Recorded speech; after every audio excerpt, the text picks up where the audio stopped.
in number of instances, the Buddha has mentioned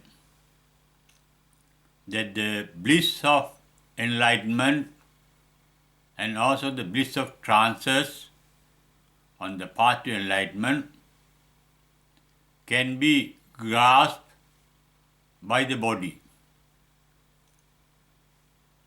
That means both trances and enlightenment affect the body.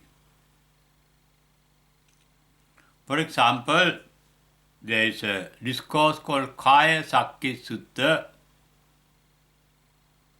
in the 5th volume of Anguttara Nikaya, from page 36 to 39, which says that the trances, the bliss of trances and the bliss of enlightenment can be grasped by the body. Kayena passitva vihirati. Kayena passati means can be grasped by the mind. There is another sutta, a discourse called Panya Vimutti in the Anguttara Nikaya, that also in the volume 5, from page 538 to 540. It also says the same thing. Kayena passitva vihirati, those are in trances, can be grasped by the body. There is another sutta, Ubato Bhaga Vimutti Sutta, that also comes in the 5th volume of Anguttara Nikaya. It also says that the bliss of trances and the bliss of enlightenment can be grasped by the body. This fact is evidenced by certain happenings in the mid of last century in Thailand. In that country, 4 enlightened ones passed away. One is Man Buridatta, who passed away in 1949. The second is Kayo Analayo, that passed away in 1983. Then there is a lady enlightened one, Maechi Kayu, that passed away in 1991. Then there is the last one, the Arahant Mahabhuva Jnana Sampanno, passed away in 2011. The relics of all those 4 enlightened ones have turned into gems, pearls and crystals, showing that enlightenment has brought about a change, a chemical change in the body. This fact is indirectly mentioned in the Mula Pariyaya Sutta, a discourse by the Buddha, that comes in the Majjhima Nikaya, volume 1, on page 2. There, on the first last few pages, there is an indirect mention that the enlightened ones lack one element of the 4 physical elements. And that element is Vayu, In Buddhism, all material things are made by four main elements. Really, they are not elements, though I use the word elements according to modern science. Uh, the Pali word used by the Buddha is bhuta. Bhuta means what happened, occurrence, event. In fact, the universal energy that creates everything in this universe, sustains everything in this universe, and destroys everything in universe, that energy is not a thing but an activity. A series of events, energy. And out of those activities or events or happenings, there are four major events. They are called the bhuta, the four bhutas, Patavi, Apo, Tejo, Vayo. Patavi normally translated as solid, but solid means the activity there is the component elements are pressed together. The parts are pressed together, getting pressed. And in Pali, that getting pressed is said as tadda lakkanam, the nature of getting pressed. In fact, it's like the gravity. We are pressed onto this. Everything on the earth is pressed onto the earth through its gravity. The force of gravity, pressing things together. And that is Patavi Bhuta. When things are pressed together, they become joined together, combined together. Abandhan Lakkanam. They get united, they get combined together. Abandhan Lakkanam. A bondage is created between the parts that are pressed to each other. Being born is called, that is an element activity through being pressed, and that activity is called Patavi Apo. Patavi is getting pressed, Apo is being bonded. When they are pressed together and bonded together, pressed to each other, they get heated. Any two things, when they are pressed together, they got bounded together, and the electrons of the atoms charge each other. And then electrical charge produces electricity. Electric charge of the electron atoms is called Tejo, getting heated. Then when electricity is produced, it automatically produces electromagnetism. Magnetism is the power to move, for attraction and repulsion. A magnet has one pole is attracting, other pole is repelling. Repelling pole and attracting pole. Repel, that means movement. Attraction is a movement. Repulsion is a movement. Therefore, they are called Vayamati. Vayo means moving, movement, repulsion. And that element or that activity is absent in the enlightened ones. That is why it is said in the Mahamangala Sutta, with regard to the enlightenment, Puttasa loka dhamme chittang yasana kampati. The enlightened minds are not disturbed, not perturbed, no motions, no emotions, no motions. They are neither happy nor unhappy, and that's a bliss. And that bliss cannot be changed and is not changing. No motion, no moving. And that is particular nature. And to reach that level of non-motion of the mind, stableness of the mind, what is moving in the mind?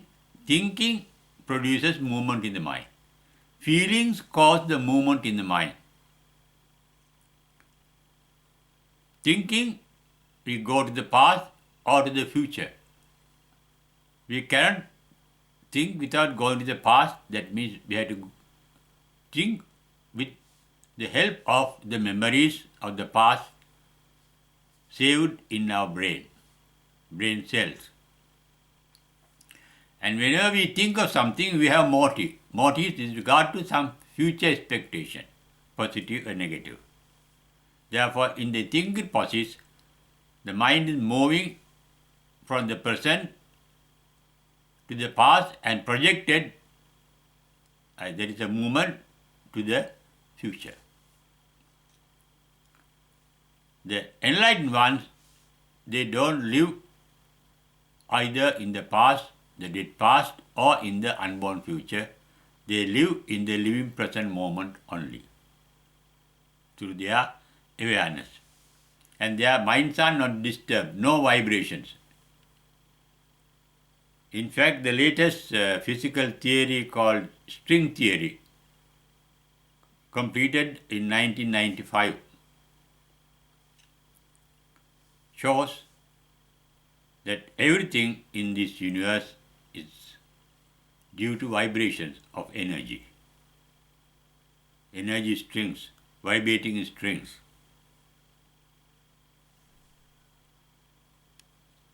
Such vibration is not possible only in the enlightened mind. It's not vibrating. Thinking means vibration. Feeling means vibration. Emotion means vibration. Love means vibration. Hatred, envy, they are vibrations. All mental activities are vibrations. Enlightenment means the freedom of the mind from vibration. That means freedom from thinking. Thinking is based on our knowledge. We become free from knowledge, and therefore we are free from thinking also. Freedom from thinking comes out of the freedom from knowledge. Enlightenment cannot be achieved, can be realized by knowledge. By knowledge, we can know about enlightenment. By listening to the learned ones, by reading the books written by the learned ones, we can know about Nirvana, about enlightenment, but that doesn't mean we know enlightenment means that we are enlightened. We know Nirvana means it does not mean that we have realized Nirvana. Nirvana is not a product of knowledge, not a product of the mental process, not the product of the mental activity called thinking, which is termed as a mental process. It is cessation of all mental processes that lead to enlightenment. That is why Buddha in his first Spear of Joy said, Visankara gatan citta.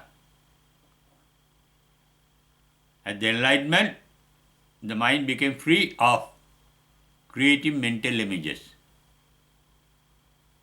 Thinking process is a series of mental images. A thought is a mental image. At the enlightenment, there are no illusions that we call mental images. It's free from.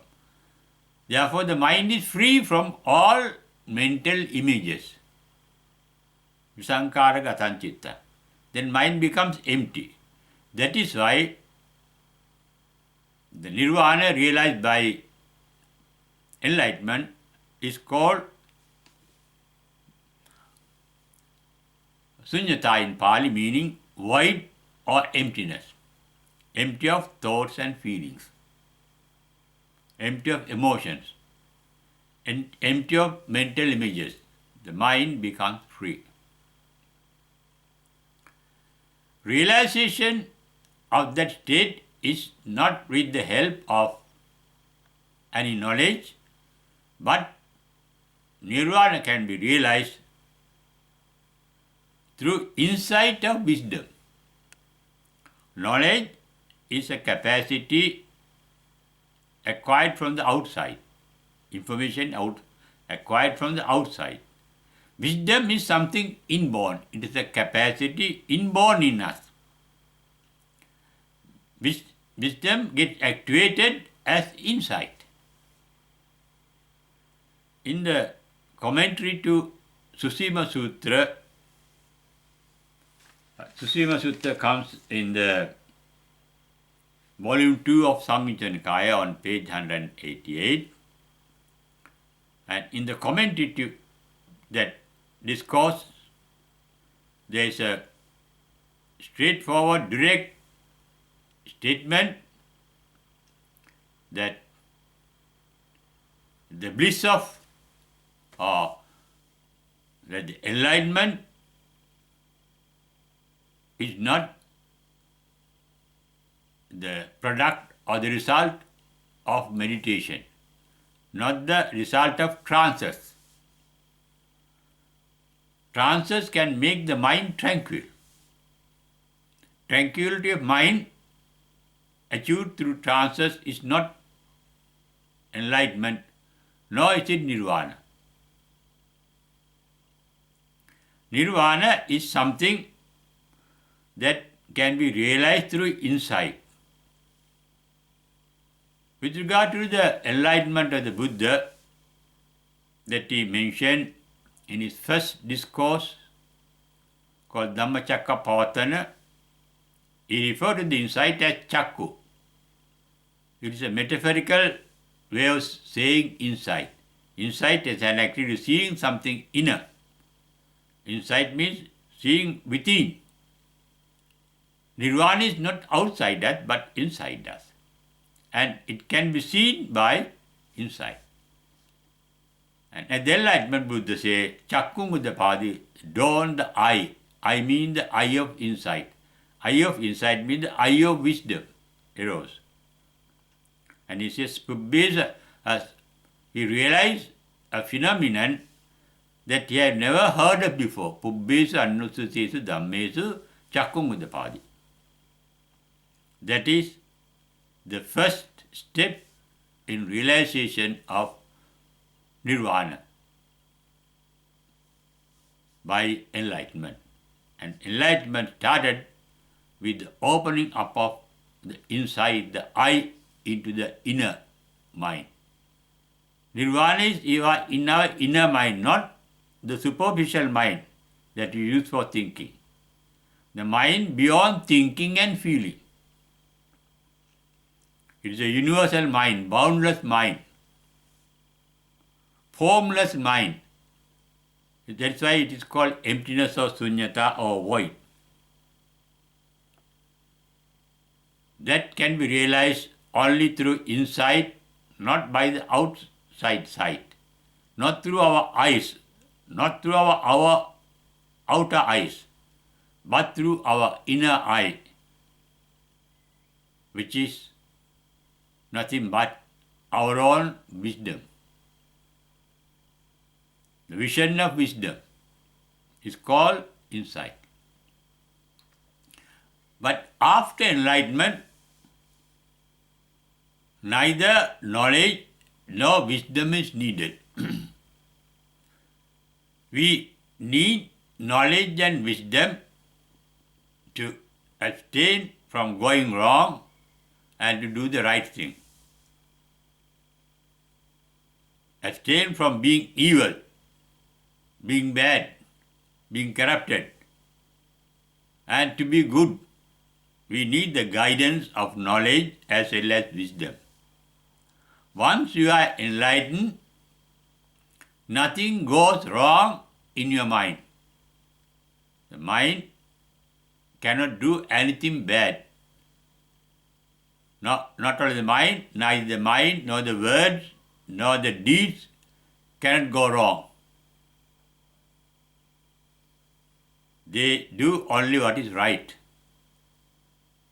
And they are not guided by either knowledge or wisdom. Therefore, enlightened are called seeker, aseeker, non-disciplined. Before enlightenment, on the path, the disciples, they are disciplined. They get a discipline, they control. They control the bad and generate the good in the mind. And that requires a discipline. The seeker are disciplined. Seeker means the discipline. Aseeker, the enlightened ones, are non-disciplined because they need no discipline by knowledge or wisdom. Because they instantly, automatically, naturally, spontaneously see what is good and what is bad. And automatically they abstain from doing anything bad. Their natural or their nature is being perfectly good, perfectly virtuous. They cannot be otherwise. Therefore, they need no wisdom or knowledge, no thinking, not even the insight. Therefore, getting free from knowledge is called Cheto Vimukti, free from thinking. Thinking is always based on knowledge. Without knowledge, we can't think of anything. Therefore, Cheto Vimukti means free from thinking. That is one aspect of enlightenment. Another is Panya Vimukti, free from wisdom. Neither the thinking nor the wisdom is needed by the enlightened one to be virtuous, to be good, to be blissful, to be perfect. They have lost all their mental imperfections.